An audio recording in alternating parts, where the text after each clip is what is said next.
사랑의 패러독스, 갈망과 두려움 사이에서. 안녕하세요. 귀중한 시간을 내어 이 오디오북을 들어주셔서 감사합니다. 오늘 우리는 인간 경험의 가장 복잡하고 매혹적인 측면 중 하나인 사랑에 대해 깊이 탐구해 보려 합니다. 특히 우리가 사랑을 간절히 원하면서도 동시에 두려워하는 이 흥미로운 모순에 대해 이야기할 것입니다. 제 장, 사랑의 본질과 역설. 인류 역사를 통틀어 사랑만큼 많은 시와 노래, 문학과 예술의 주제가 된 감정은 없을 것입니다. 소크라테스부터 셰익스피어, 프로이트에 이르기까지 위대한 사상가들은 사랑의 본질을 이해하려 노력했습니다. 그러나 사랑은 여전히 우리에게 가장 큰 수수께끼로 남아 있습니다. 흥미롭게도 인간은 본능적으로 사랑을 추구하면서도 동시에 그것을 두려워합니다. 정신분석학자 에리히 프롬은 그에 져서 사랑의 기술에서 사랑은 인간의 가장 근본적인 필요이자 동시에 가장 두려운 도전이라고 표현했습니다. 이 역설적인 현상은 단순한 감정적 혼란이 아니라 인간 본성의 깊은 측면을 반영합니다. 여러분도 아마 경험해 보셨을 겁니다. 누군가에게 마음이 끌리지만 다가가기를 망설이는 순간, 친밀한 관계를 원하면서도 거리를 두려는 충동. 이 모순된 감정들은 우리의 심리적 구조와 사회적 경험에 깊이 뿌리내리고 있습니다. 사실 이것은 꽤 아이러니하지 않습니까? 우리가 가장 원하는 것이 동시에 우리가 가장 두려워하는 것이라니. 마치 갈증으로 죽어가면서도 물을 마시기 두려워하는 것과 같은 모순입니다. 하지만 이러한 모순이야말로 인간 경험의 풍요로움을 보여주는 증거이기도 합니다. 제2장, 사랑은 노출이다. 취약성의 위험. 사랑의 본질적 측면 중 하나는 노출입니다. 사랑한다는 것은 자신의 내면, 약점, 결핍, 그리고 가장 솔직한 감정을 드러내는 행위입니다. 이는 마치 갑옷을 벗고 전쟁터에 나가는 것과 같은 취약한 상태를 자발적으로 선택하는 것입니다. 심리학자 브레네 브라운은 진정한 연결은 취약성 없이는 불가능하다고 말했습니다. 그러나 이 취약성이야말로 많은 이들이 사랑을 두려워하는 근본적인 이유입니다. 당신의 가장 진실된 모습을 보여준다는 것은 거절당하거나 오해받거나 심지어 이용당할 가능성을 내포합니다. 생각해 보세요. 사랑에 빠질 때 우리는 상대방에게 무한한 권한을 부여합니다. 그들은 우리의 가장 깊은 비밀, 가장 어두운 두려움, 가장 큰 희망을 알게 됩니다. 이것은 엄청난 신뢰의 행위이자 동시에 엄청난 위험을 감수하는 행위입니다. 현대사회에서 이러한 취약성의 위험은 더욱 증폭됩니다. SNS와 데이팅 앱이 지배하는 시대, 우리는 완벽한 이미지를 추구하도록 조건화되었습니다. 결점이나 약점을 드러내는 것은 마치 디지털 자아의 실패처럼 느껴집니다. 이런 환경에서 진정한 자신을 드러내는 것은 더욱 어려워졌습니다. 여기서 재미있는 점은 우리가 가장 매력적이라고 느끼는 순간이 종종 상대방이 취약함을 보여줄 때라는 사실입니다. 누군가 완벽한 척할 때가 아니라 진솔한 감정을 드러낼 때 우리는 더 깊은 연결을 느낍니다. 그런데도 우리는 스스로의 취약함을 드러내기를 두려워합니다. 이 얼마나 아이러니한 일인가요? 제3장, 과거의 상처는 현재를 막는다. 트라우마의 유산. 두 번째로 중요한 요소는 과거의 상처입니다. 우리 모두는 크고 작은 상처를 안고 살아갑니다. 첫사랑의 실패, 신뢰의 배신, 이별의 고통 같은 경험들은 우리의 정신적 지형에 깊은 흔적을 남깁니다. 신경과학 연구에 따르면 정서적 트라우마는 실제로 뇌의 구조를 변화시킵니다. 특히 편도체와 같은 두려움 반응을 담당하는 뇌 영역은 과거의 상처에 매우 민감하게 반응합니다. 한번 배신당한 경험이 있다면 뇌는 유사한 상황에서 자동적으로 경계 태세를 갖추도록 프로그래밍 됩니다. 이것이 바로 많은 사람들이 벽을 쌓는다고 표현하는 현상입니다.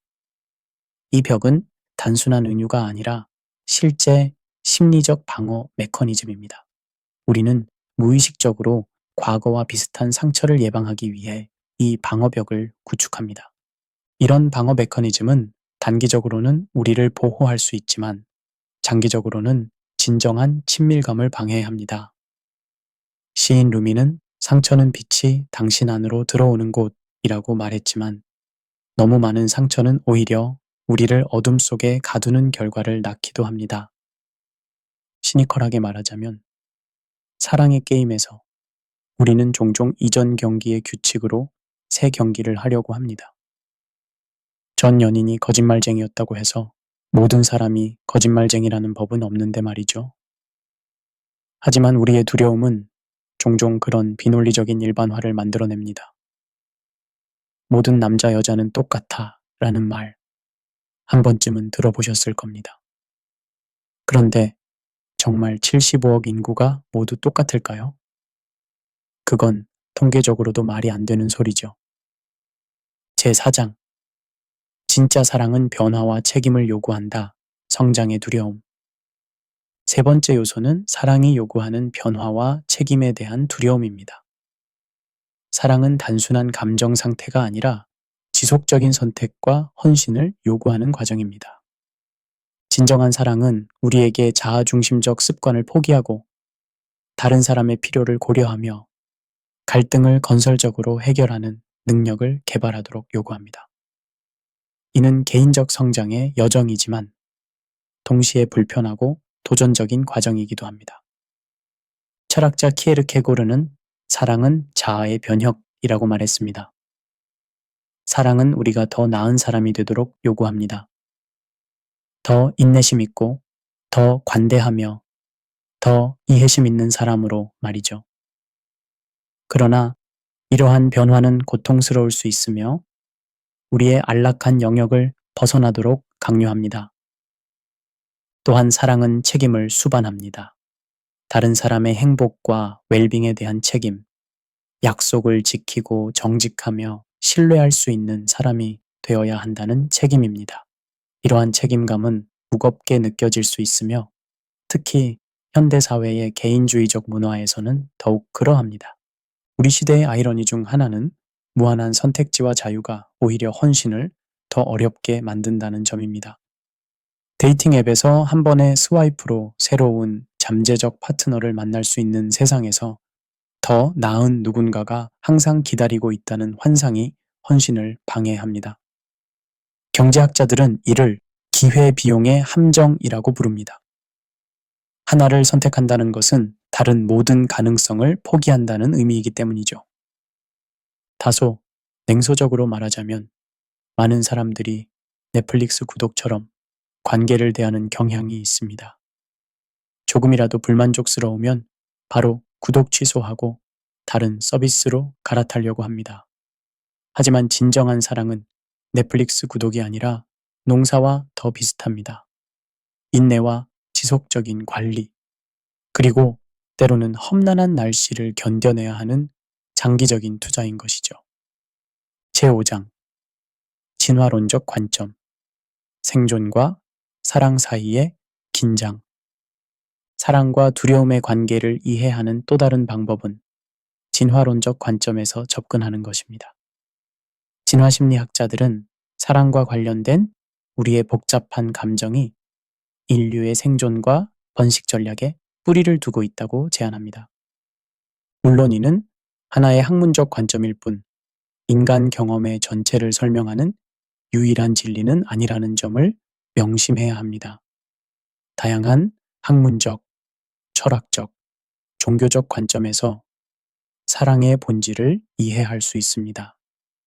진화론적 관점에서 보면 인간의 초기 조상들에게 집단에 소속되는 것은 생존에 필수적이었습니다. 사회적 유대와 협력은 포식자로부터의 보호, 음식 획득, 자원 공유 등에 중요했습니다. 따라서 사랑과 애착에 대한 욕구는 우리의 유전자에 깊이 새겨져 있을 수 있습니다. 동시에 잘못된 사람을 신뢰하는 것은 치명적일 수 있었습니다. 배신이나 거절은 단순한 감정적 상처를 넘어 실질적인 생존 위협이었습니다. 이런 맥락에서 사랑에 대한 두려움은 일종의 진화적 안전장치로 볼 수 있습니다. 현대 사회에서도 이러한 메커니즘은 여전히 작동합니다. 물리적 생존이 더 이상 주요 관심사가 아닐지라도 사회적 거절과 고립의 두려움은 우리에게 강력한 영향을 미칩니다. 신경과학 연구에 따르면 사회적 거절은 실제로 물리적 고통과 동일한 뇌 영역을 활성화시킵니다. 그러나 이 관점이 모든 것을 설명하지는 않습니다. 인간의 사랑은 단순한 생존 메커니즘을 넘어 영적, 철학적, 문화적 차원을 포함합니다.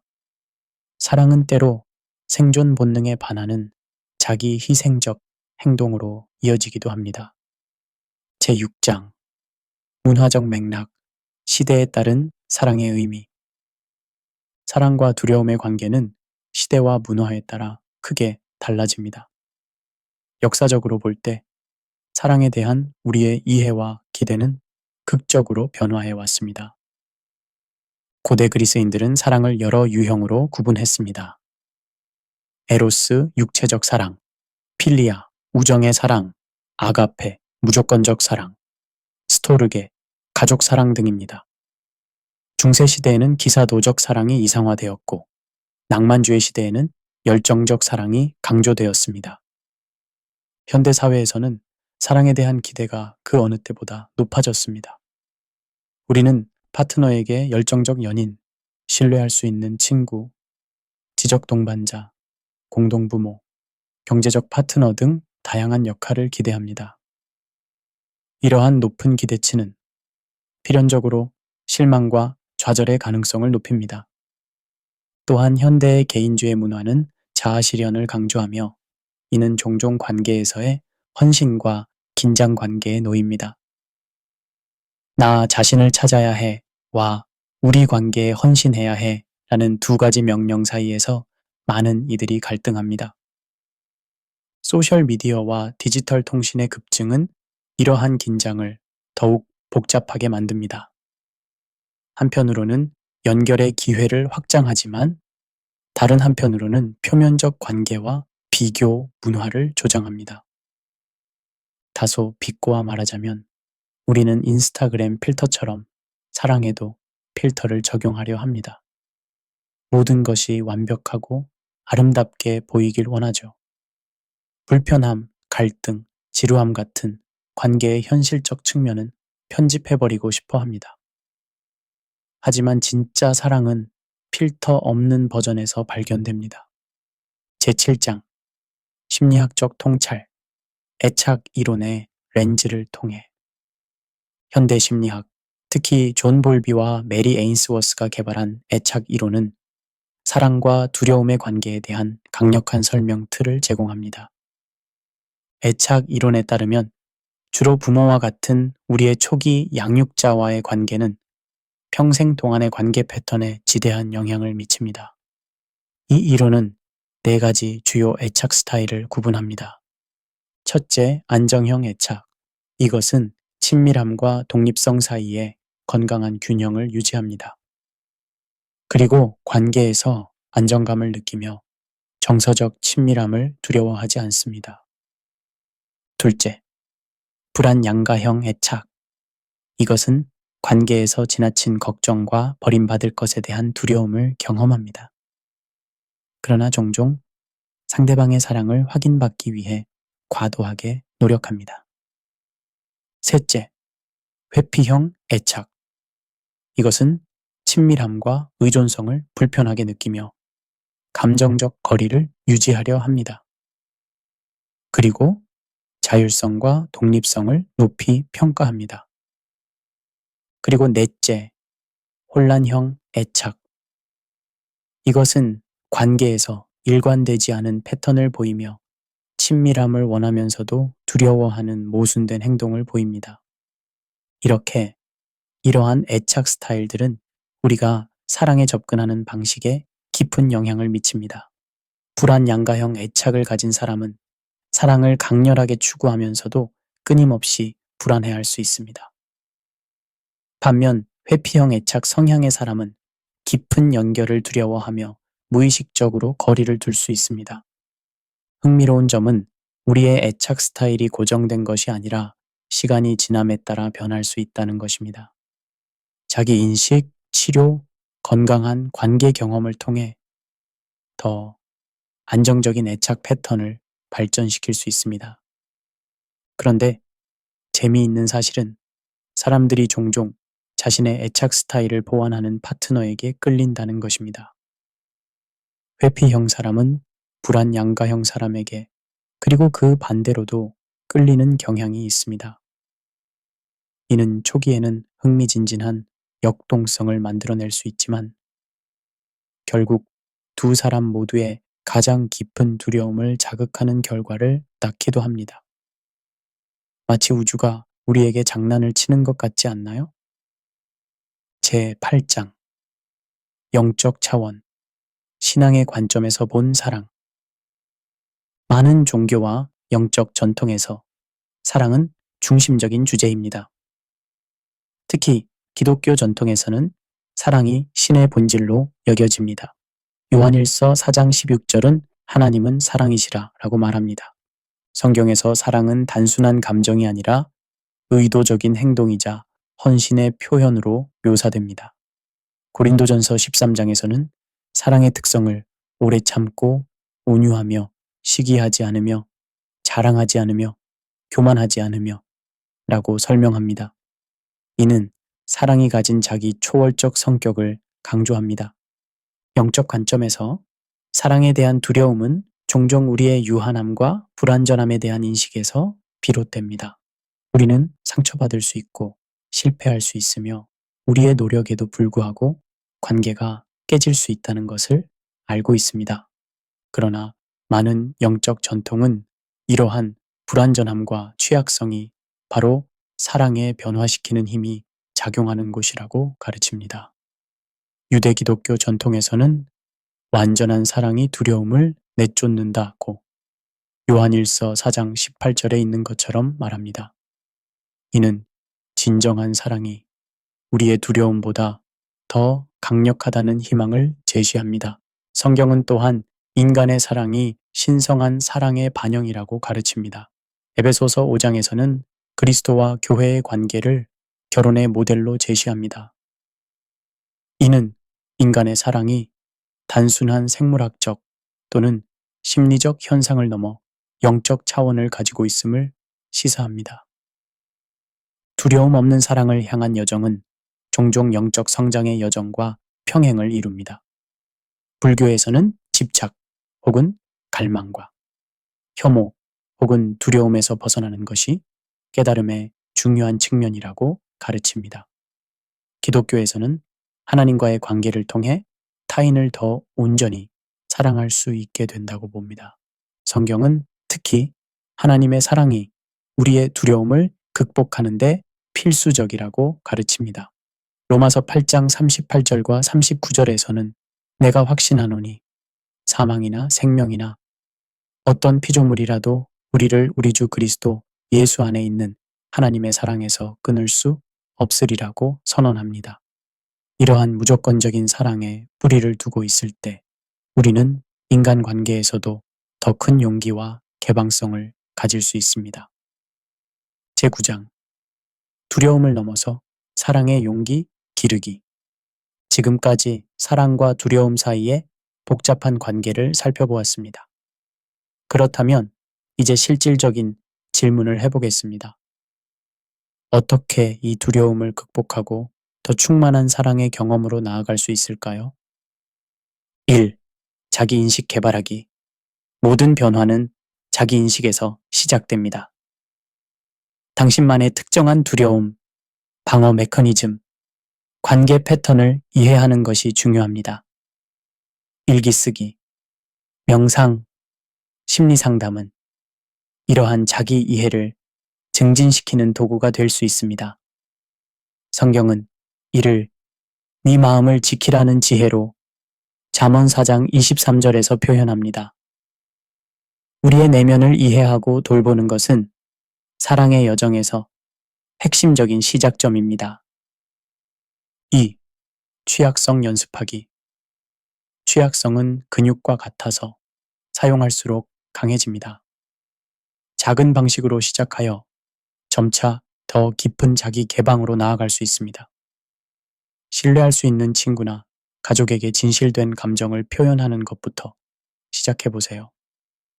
예수님은 마태복음 26장 38절에서 제자들에게 자신의 두려움과 슬픔을 보여주셨습니다. 이는 취약성이 약함이 아니라 진정한 연결의 기반임을 보여줍니다. 3. 과거의 상처 치유하기. 해결되지 않은 트라우마는 현재의 관계를 계속해서 방해할 수 있습니다.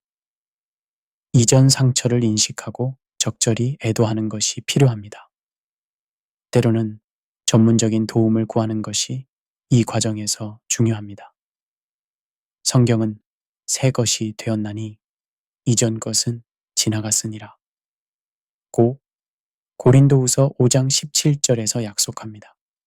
과거에 묶여 있을 필요가 없다는 희망의 메시지입니다. 4. 점진적 노출. 심리학자들은 두려움을 극복하는 가장 효과적인 방법 중 하나가 점진적 노출이라고 말합니다. 관계에 있어서 이는 조금씩 더 깊은 친밀감을 경험하는 것을 의미합니다. 두려워하지 말라는 구절이 성경에 365번 등장한다고 합니다. 이것은 어쩌면 1년의 매일을 위한 한 구절씩이죠. 하나님은 우리가 단계적으로 두려움을 극복할 수 있도록 도우십니다. 5. 현재에 머물기. 불안은 종종 미래에 대한 걱정에서 비롯됩니다. 마음 챙김과 현재 순간에 집중하는 습관은 이러한 미래지향적 두려움을 줄이는 데 도움이 됩니다.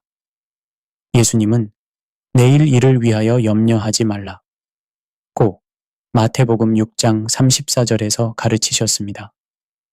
현재 순간에 충실하는 것은 불필요한 두려움을 줄이는 영적 실천입니다. 6. 공동체 속에서 성장하기. 사랑은 공동체 속에서 배우고 실천됩니다. 건강한 관계를 모델링하는 사람들의 공동체에 속하는 것은 우리 자신의 관계 능력을 강화하는 데 중요합니다. 히브리서 10장 24절과 25절에서는 서로 돌아보아 사랑과 선행을 격려하며 모이기를 폐하는 어떤 사람들의 습관과 같이 하지 말고 오직 권하여 라고 권면합니다. 우리는 서로를 통해 사랑의 용기를 배웁니다. 제10장 결론. 사랑의 역설 수용하기. 사랑의 여정에서 가장 중요한 깨달음 중 하나는 완벽한 확신이나 두려움의 완전한 부재를 기다릴 필요가 없다는 것입니다. 사랑은 종종 두려움에도 불구하고 그 두려움과 함께 행동하는 용기의 행위입니다.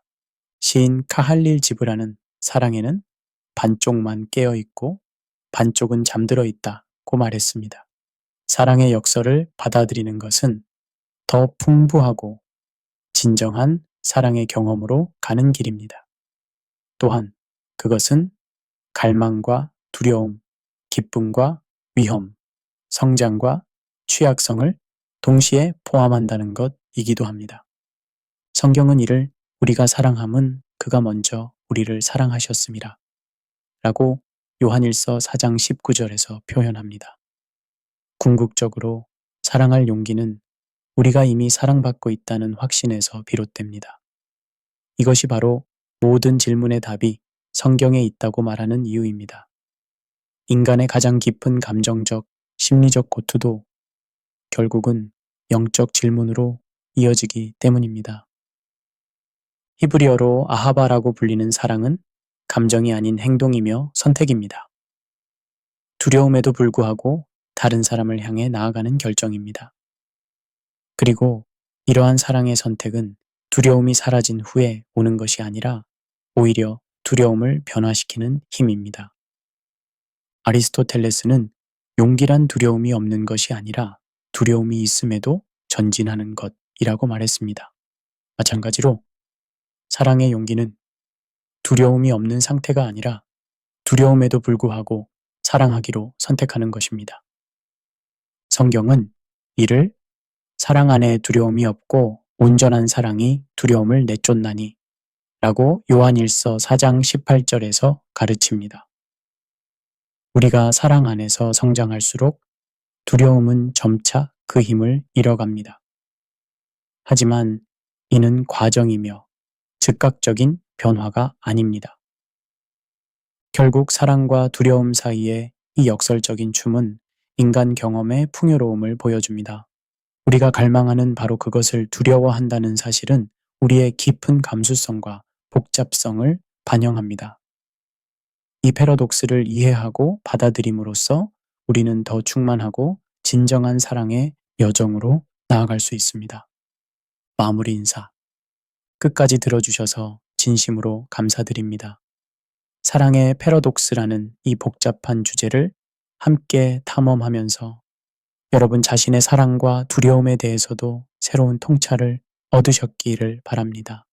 우리 모두는 사랑의 여정에서 나름의 도전과 기쁨을 경험합니다. 완벽한 관계나 두려움 없는 사랑을 찾는 것이 아니라 두려움에도 불구하고 사랑할 수 있는 용기를 키우는 것이 진정한 도전이자 보상임을 기억하시기 바랍니다. 더 많은 영적, 심리적 주제에 대한 탐구를 원하신다면 저희 유튜브 채널을 구독해 주세요. 매주 새로운 오디오북과 함께 인간 경험의 깊이와 의미를 함께 탐색해 나가겠습니다. 구독 버튼과 알림 설정을 통해 새로운 콘텐츠를 놓치지 마세요. 여러분의 사랑과 두려움에 관한 여정에 하나님의 지혜와 평안이 함께하길 기도합니다. 감사합니다.